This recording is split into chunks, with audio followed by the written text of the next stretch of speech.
Christian धर्म के Jesus Christ हैं, इसीलिए तरह हिंदू धर्म के फाउंडर कौन है, सनातन धर्म के फाउंडर कौन हुए? स्वयं भगवान श्रीमन नारायण, स्वयं भगवान। मिट्टी में दफन करना अच्छा होता है, जलाना अच्छा होता है, या गंगा जी में समाधि देना? जलाना, अंतिम संस्कार। बिस्मिल्लाहिर्रहमानिर्रहीम। अस्सलाम वालेकुम दोस्तों, आज की वीडियो में एक पंडित से बड़ा ही अजीब व गरीब सवाल कर लिया गया कि हमारे मजहब में हिंदुइज्म के अंदर जब कोई शख्स मर जाता है तो उसे जला दिया जाता है, लेकिन दूसरे मजाहिब यानी कि इस्लाम और क्रिश्चियनिटी के अंदर ऐसा होता है कि जब कोई मर जाता है तो उसे दफनाया जाता है। लेकिन कौन सा तरीका ठीक है, दफनाना ठीक है या फिर जलाना ठीक है? इसके बाद पंडित ने उसे क्या जवाब दिया वो तो सुनेंगे ही, लेकिन डॉक्टर जाकिर नाइक साहब ने जिस तरीके से एक्सप्लेन करके हर एक चीज को क्लियर किया है, मैं चाहूंगा वो भी वीडियो जरूर देखिए। तो बिना किसी देरी के आज की वीडियो शुरू करते हैं। गुरुजी, मेरा एक छोटा सा प्रश्न है। जैसे कि हमारे बुद्धिज्म धर्म है, उसके फाउंडर गौतम बुद्ध हैं, क्रिश्चियन धर्म के जीसस क्राइस्ट हैं, इसीलिए तरह हिंदू धर्म के फाउंडर कौन है, सनातन धर्म के फाउंडर कौन हुए? स्वयं भगवान श्रीमन नारायण, स्वयं भगवान, भगवान श्रीमन नारायण ही है।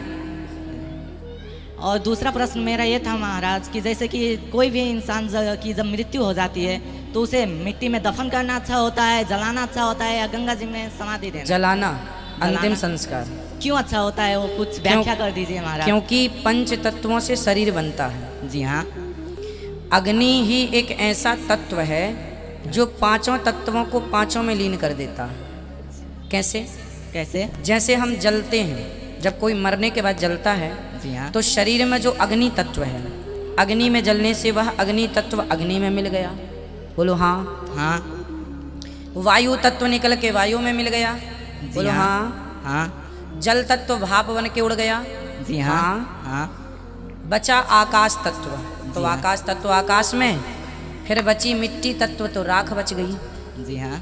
अब आप किसी को जमीन में गाड़ देंगे तो जमीन में गाड़ने के बाद मिट्टी तत्व, पृथ्वी तत्व तो पृथ्वी में मिल जाएगा, जल तत्व जल में मिल जाएगा, पर मिट्टी के अंदर आकाश तत्व कैसे मिलेगा? पहला, ठीक है। ठीक है। दूसरा तत्व अग्नि तत्व मिट्टी के अंदर कैसे मिलेगा? इसलिए वह मरने के बाद तो फिर सब हड्डियां गल ही जाती हैं जमीन में गाड़ने पर फिर भी जो हमारे सनातन धर्म का प्रोसेस है कि पांच तत्व जाकर पंच तत्व में मिल जाएं, उसके लिए अग्नि संस्कार से फिर बड़ा कोई संस्कार नहीं है। मेरा सवाल इनका तो आपने है, जवाब सुन लिया, अब डॉक्टर जाकिर नाइक साहब का According to कभी जरा जवाब सुन लीजिए। ये कहा जाता है कि जब कयामत का दिन आएगा तो उस वक्त अल्लाह जब सबको फिर से उठाएंगे तो कहा जाएगा कि अपनी कब्रों से उठो। तो हम हिंदुओं का क्या होगा, क्योंकि हमारी तो कोई कब्र नहीं होती। भाई साहब का सवाल है कि वो कहते हैं कि क़यामत के दिन जब अल्लाह ताला वापस से हमें दूसरी ज़िंदगी देंगे तो कहेंगे अपने कब्रों से उठो। हिंदू भाई साहब पूछे कि हिंदू लोग तो कब्र में दफनाए नहीं जाते, हिंदू बच्चे दफनाए जाते ना। हिंदू बच्चे, हिंदू मजहब में छोटा बच्चा है उसको जलाया नहीं जाता, उसको दफनाया जाता है। फिर भी कई मुसलमान हैं जो डूब के मरते हैं, जो जल के मरते हैं, उनको भी दफनाया नहीं जाता है, जिनकी हमें मिलती नहीं। ये जब अल्लाह ताला कहेंगे कि फिर से हम जिंदगी देंगे, जरूर नहीं कि आप कब्र में से ले आ जाएंगे। जो भी इंसान मर चुका है उसके नई जिंदगी दी जाएंगे। कुरान मजीद में अल्लाह ताला फरमाता है कि अल्लाह उसमें जान डालेंगे, फिर मौत देंगे, फिर से जान डालेंगे। तो अल्लाह जान डालेंगे, चाहे वो कब्र में है, चाहे जलाया गया है, चाहे डूब गया है, जो भी हालत में है अल्लाह उस इंसान में फिर से जान डालेंगे। और अल्लाह ताला को जान डालना बहुत आसान है, चाहे आप दफनाए गए हैं या चाहे जला दिए गए। अल्लाह ताला फरमाते जब गैर मुस्लिम के एतराज करते अल्लाह से और अल्लाह से पूछते हैं कि जब आप दफनाए जाएंगे और क़यामत के रोज जब इंसान उठाए जाएंगे तो अल्लाह ताला उनको हड्डियां को कैसे जोड़ेगा? जैसे आप पूछ रहे ना, अल्लाह ताला जो कब्र में उनको उठाएंगे, हम कब्र तो नहीं गए, तो लोग पूछते हैं, कुरान मजीद में इसका जिक्र है सूरह क़याम में, सूरह नंबर 75 आयत नंबर 3-4 में, कि अल्लाह ताला हड्डियां को कैसे जोड़ेगा? तो अल्लाह ताला फरमाते हैं अल्लाह हड्डियां को ही नहीं जोड़ सकता है, आपके उंगलियों के पोर पोर को जोड़ सकता है। उंगलियों के पोर पोर। आप सोचते हो अल्लाह ताला क्यों कहता है क्या उंगलियों के पोर पोर को जोड़ सकता है? आज की साइंस ये कहती है, सर फ्रांसिस गोल्डन एक साइंटिस्ट है जो सन 1880 में एक डिस्कवरी किए कि फिंगरप्रिंटिंग मेथड के दो इंसान करोड़ों लोगों में भी उनके फिंगरप्रिंट यकसा नहीं हो सकते। तो अल्लाह ताला फरमाते हड्डियों को तो छोड़ो, मैं आपके उंगलियों के पोर पोर को इकट्ठा कर सकता हूँ और हूबहू वैसे पैदा कर सकता हूँ। तो अल्लाह के लिए फिर से जान डालना बहुत आसान है, चाहे वो इंसान दफनाया गया है या जलाया दिया गया है या डूब के मरा है।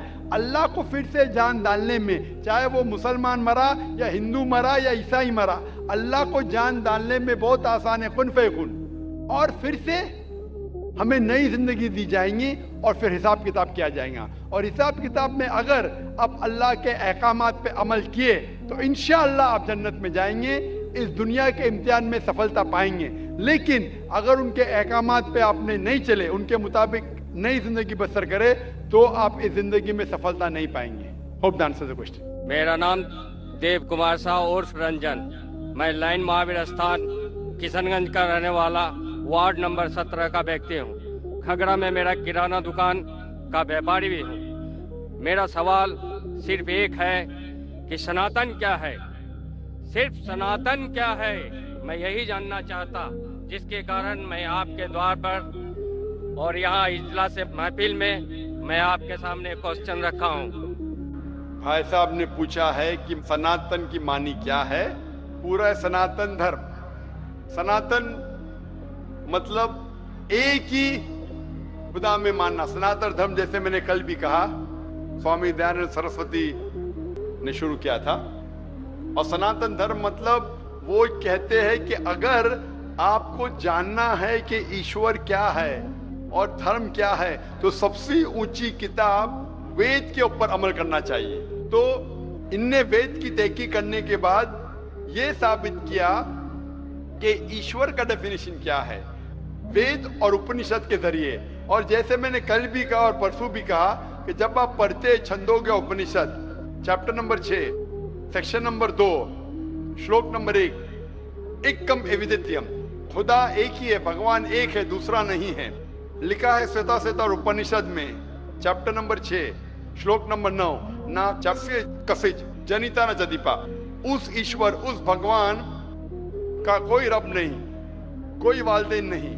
लिखा है श्वेताश्वेतर उपनिषद में चैप्टर नंबर 4 श्लोक नंबर 19, न तस्य प्रतिमा अस्ति, उस ईश्वर की कोई प्रतिमा नहीं। प्रतिमा एक संस्कृत लफ्ज है जिसके मानी है अक्स, picture, photograph, painting, idol, sculpture, statue.